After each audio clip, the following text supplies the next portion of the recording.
Good morning. Good morning sa mga bossing. Andito na ako sa tindahan. Nagbukas na ako kasi may kasama na ako sa bahay nga nag-asikaso sa pagkain do almusal at panglinis doon sa bahay. Ayan, talagang hiniling ko sa Panginoon na bigyan ako na makakasama dito at para maaga ako makapagbukas dito sa aking pinagkakaabalahan na pang-araw-araw na hanap buhay na kailangan na magtsatsaga tayo. Kaya awa naman ng Diyos at nabigyan naman ako, talaga naman pag hiningi natin talagang binibigay. Yan, nabigyan ako agad ng kasama. Hindi nagtagal mula nung umalis yung aking unang kasama. Yan, guys, kaya welcome to vlog, another umaga. Medyo na high blood lang kaunti ngayon.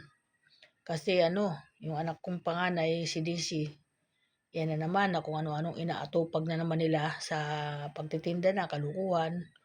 Kaya, yan, nahiraman na naman ako ng 500. Hindi yan titigil hanggat hindi ko mabibigyan kay makulit. Pupunta daw ng City Hall. Yan mga guys, kaya okay. Binigyan ko na lang ng 500 para pag kumita yan, sisingilin ko yan.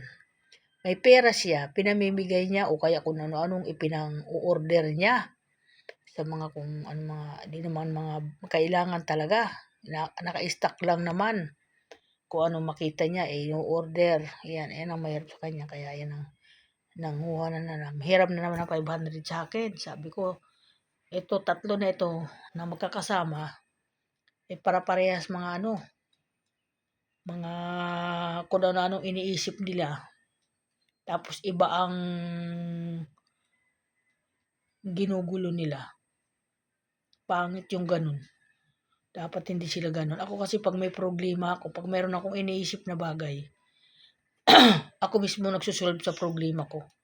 Hindi ako nanggugulo sa iba, hindi ako nandidistorbo, ganun po ang ugali ko. Sila kakaiba sila eh. Kaya sabi ko, huwag kayo ganyan. Sinabihan ko na yung asawa ko, huwag kayong ganyan ha. Sabi ko magtinda kayo na maayos, nakakarating naman kayo sa mga pinupunta nyo at ba't kailangan pa humahangad kayo ng kung ano-ano na walang kwentang ginagawa nyo, sabi ko. Hanap lang kayo ng problema, sabi ko. Yan mga guys. Sabi ko sa kasama ko, ganito kami dito. Kaya huwag ka magtataka minsan, nagkakasigawan kami. Kasi minsan mga nakakahiblad tong mga kasama ko dito sa bahay, sabi ko. Ganun lang kami, sabi ko. Huwag ka magtataka. Basta